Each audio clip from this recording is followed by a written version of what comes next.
always like to start record before admitting Dawn in. It's a nice surprise for everybody then as she makes her entrance. Here she is. Morning. Morning, Dawn. Morning, Mark.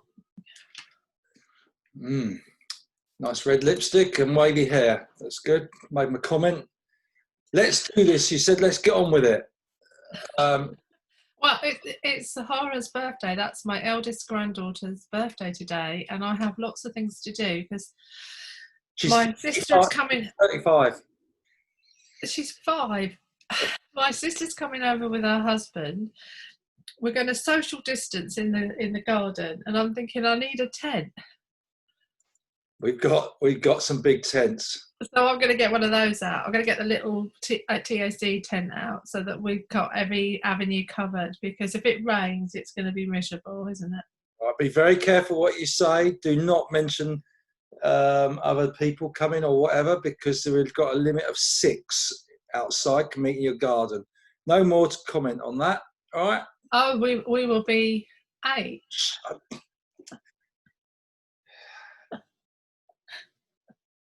Oh dear.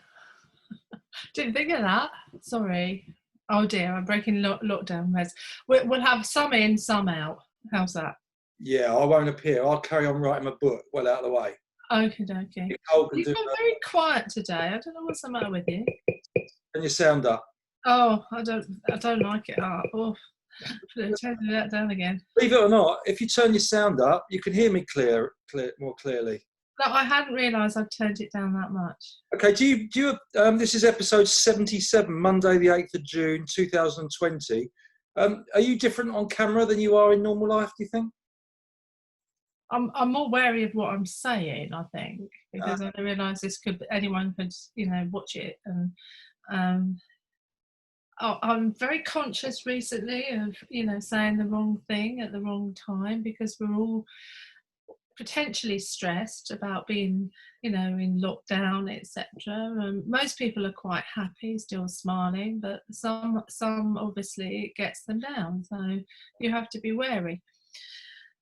I only ask because I'm just listening to a podcast interview with Sam Allardyce, who was at Bolton Wanderers and brought in lots of sports science and everything, and they did some sort of profiling to identify how players were at work and at home.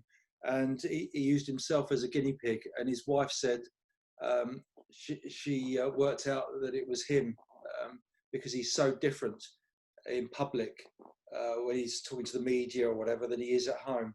And so I thought I'd ask you the question. I think you're pretty much the same. Hold on a sec. I don't deal with the media. I think I probably get really annoyed with the media with the stupid questions that they ask, or the silly opinions, etc. They must stay up all night trying to think of the most bizarre thing to say. I just don't understand it. Sorry. Are you talking about me? No, the media. Why don't you listen to... I am the media in this context. Well...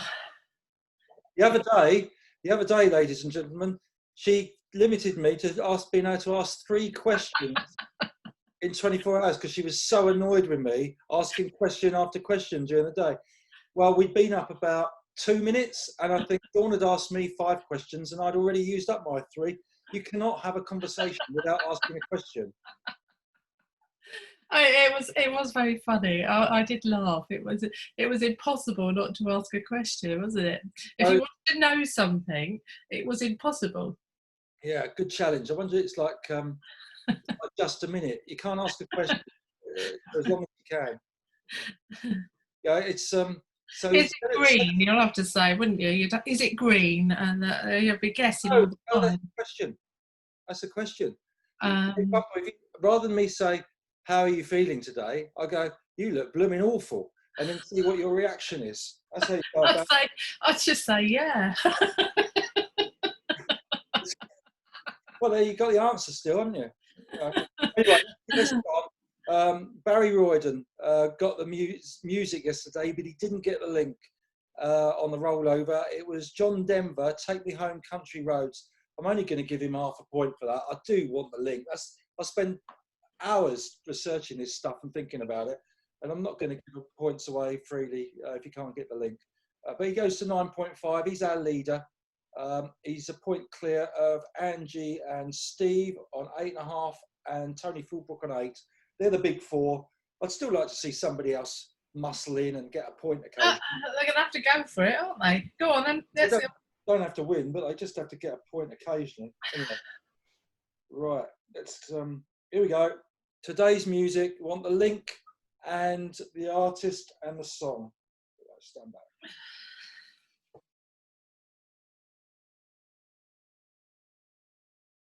It's a very quiet start, this one. I should have teed it up a little bit more. Not a lot happening yet. Don't suppose you can hear much. Little bit of tingling in the back. Oh, that's not the music. No, that's me and my Sky News rattling on again.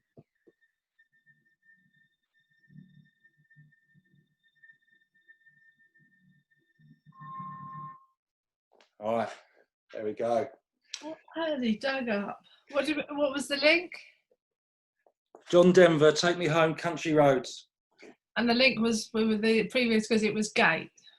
Yeah, well, we had Gates and Stars. Soul, Gate, and then Road. Now what are we going to have? Yeah. Space? Who knows? Don't guess anyway. Okay. Funny enough, although I've been extremely impressed over the last 3 months by people's ability to get music clips like that, I've not been so impressed with the catchphrase contest. I felt like I was on a completely different wavelength to the rest of the population yesterday. But eventually got Tony Fulbrook saved me and came up with Self-Conscious, with Oscar waking up in front of a selfie stick, filming him. So it's not that difficult. It's just, you know. Oh. But yeah, can I just say one thing before you start going on and on, Mr. Producer? I am not on the same wavelength as you, so I sometimes find it very difficult to know what you're rattling on about. Yeah, I know. And vice versa. So sometimes it's not surprising. Okay, let's get on with the next one. And I also want to clarify, whatever catchphrase I do, it will not be "Let sleeping dogs lie." We've had that about 10 times now. People have been guessing, and I still haven't used it. We've only got one dog, okay? So we can kind of. Well, we could get another few rounds. Well, get them all We'll have to limit it to 6 though, social distancing. You've also got to appreciate that Oscar is 13.5, which limits both his energy levels and therefore my ability to come up with something a little bit different. But I've come up with one. And here's today's. So it's Oscar in action with the catchphrase. You just got to get the catchphrase. Here we go. Where is he? Yeah, that's the one. Oh, this is not Sleeping Dogs Live. It's not Sleeping Dogs Live. Just got to get back to the beginning, cue him up. Here we go. Kitchen floor needs cleaning a bit there, but never mind. We'll sort that out. I've already cleaned it. It's just you didn't video it when it was clean. And he got a bit wet. So that's why he's got the towel over him now.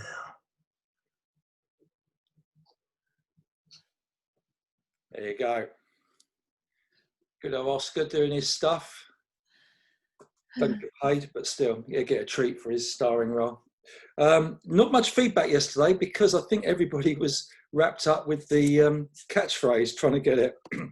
Anyway, Graham Saker said, in response to what we were talking about with the If poem and dealing with big targets and things, to break it down into manageable chunks.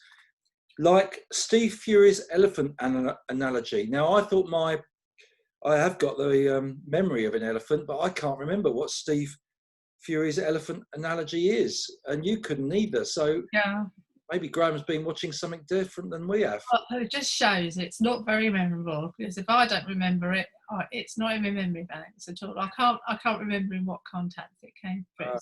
You'll have to help us out, Steve, because we just can't remember. Yeah. Alan Buckle pulled me up quite rightly on the fact that Rudyard Kipling was not the poet laureate.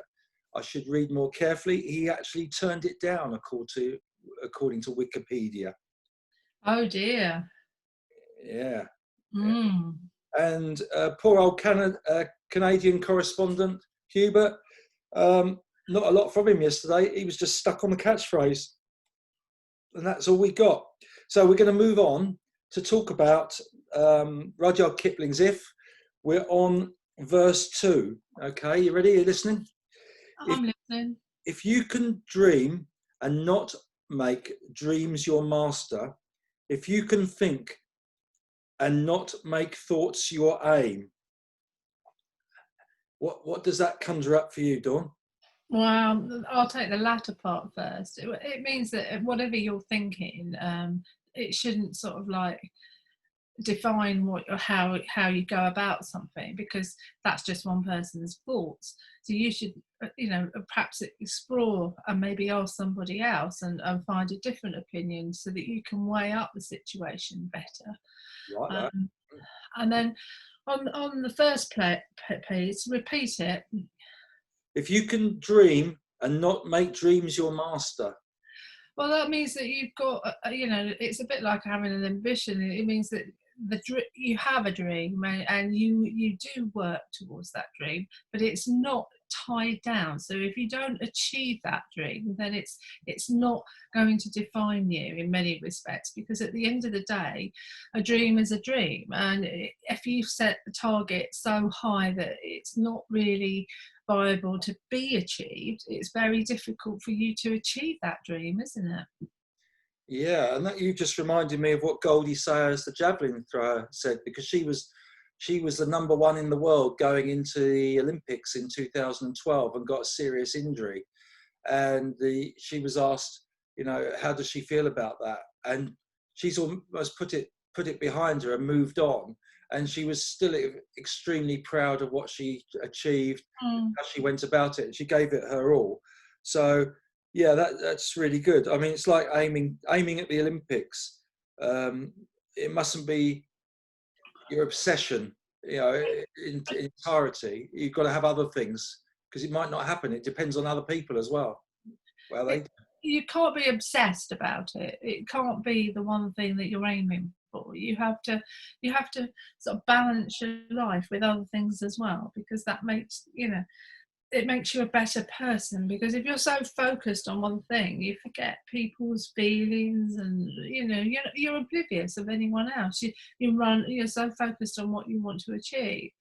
Well, I think also for you, you've got to keep a grasp on reality for yourself, not put into other people on side as well. There is that as well, but I mean, at the end of the day, if it's a dream, then yes, and don't get me wrong, sometimes dreams do come true. They are achievable and they do come true. Yeah, you might get that greenhouse one day, for example. Yeah. But you might have to settle with the raised beds, and that's the sort of thing we're talking about, isn't it? Yeah. Here's the good one then. Second line, two pair of lines. If you could meet with triumph and disaster and treat those two imposters just the same. Well, we touched a bit on that yesterday. It simply means that if you're winning, that's absolutely fantastic. But if you lose, then in a sense you've got to pick yourself up, dust yourself off, and sort of like carry on and keep trying, because that's winning, you're all pumped up and you're excited and you're going to carry on.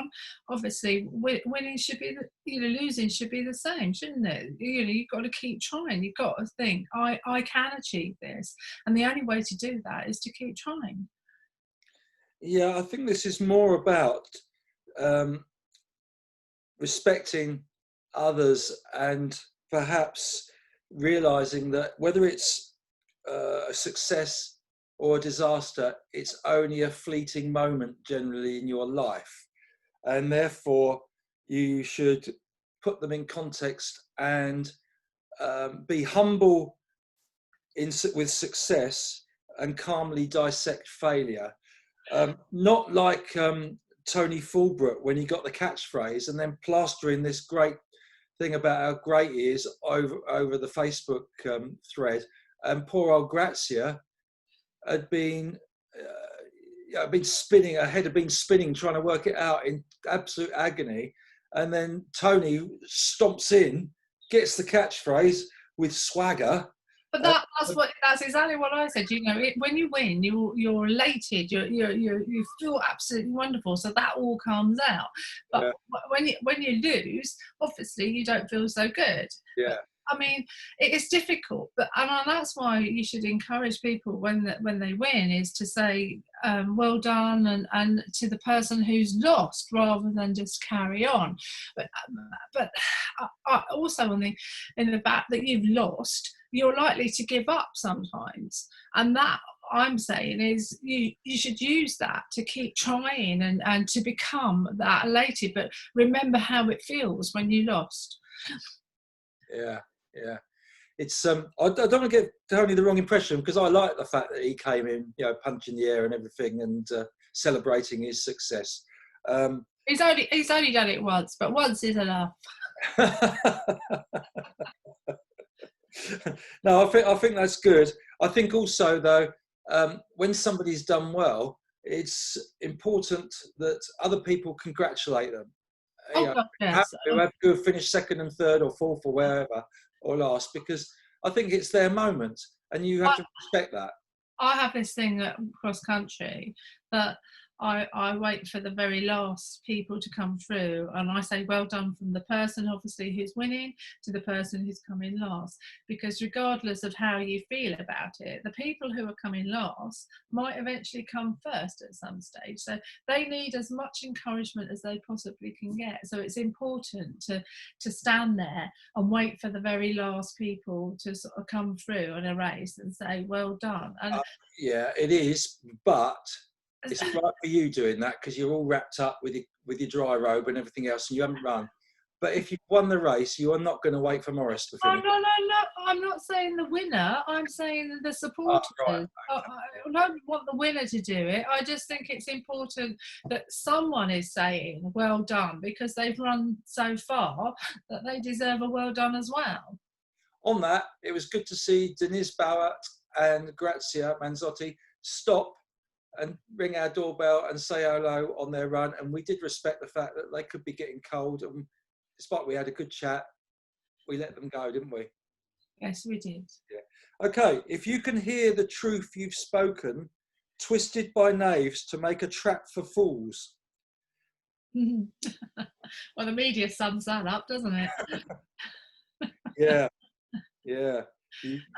But the thing is, if you're given a report, by the time you get to sort of repeat it, it can be distorted. I mean, for instance, people have mentioned the fact that we don't live together because we do this podcast sort of like what you in your room and me in my room. It's a big leap. Yeah, it is. Yeah.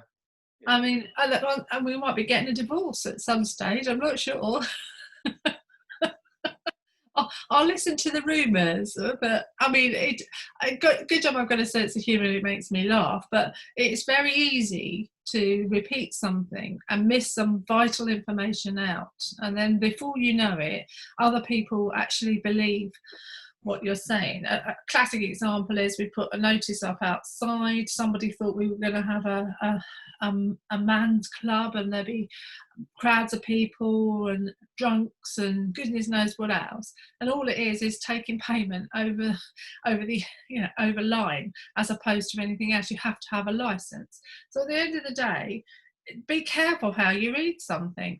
Be sure of your facts, and that's what annoys me about the media, because they obviously sometimes spout off about assumptions rather than facts. And if they're in the news, I believe that you should be reporting facts, not assumptions or opinions. Yeah, good. Well, I won't add to that. Yeah, just got to be very careful with the rumour mill and enduring others twisting what you might say, perhaps. Yeah. Anyway, final two sentences of this stanza, as they call it, or verse. Or watch the things you gave your life to broken, and stoop and build them with worn out tools.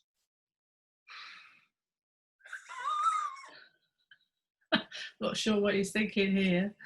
Well, it's a bit like you've spent years cultivating your hairstyle and haircut, and now it's fallen apart, because you can't go to the hairdressers. So it's saying, get hold of some worn out tools, some old scissors, and have a good go at it. Something like that. No, they're not. You know, Oh, no, read it again. or watch the things you gave your life to broken and stoop and build them with worn out tools. You've sort of mentioned it. It's about picking yourself back up and starting again. But that's what I'm saying. I'm just getting to it's difficult because he's used like you're thinking about a house and falling down and then building it up with really bad tools, and I don't think that's what he means, is it? I think that's a metaphor. It is a metaphor. What he means is that that you build something up in life, you've achieved it, and then the only way after you get to the very top sometimes is down, and then so you've got to rebuild or change direction or make sure that you know where you want to be. But the bit about finding the right thing to do it, or the right equipping yourself with the right things so that you can achieve it, maybe. And that perhaps listen, if you're running, if you've got a niggle, making sure that you're injury free, etc., making sure that that's cured before you start running again, and any sort of thing. I thought of Tom Holden being cut down in his prime 3 years ago with he was a GB international under-20 runner, and then he was knocked over and very seriously injured by a car, and had to start all over again, and wasn't sure he's even going to come to, let alone walk again, and build himself up with maybe worn out tools in a way, because his legs and nerves and everything were worn out or broken. So again, I think it's I take it as an inspiring couple of lines to pick yourself up, dust yourself down, and crack on with whatever you've got to use. I do think that the underlying thing here is that you have mental strength, because you regardless of where you are in life, you have good people around you, you surround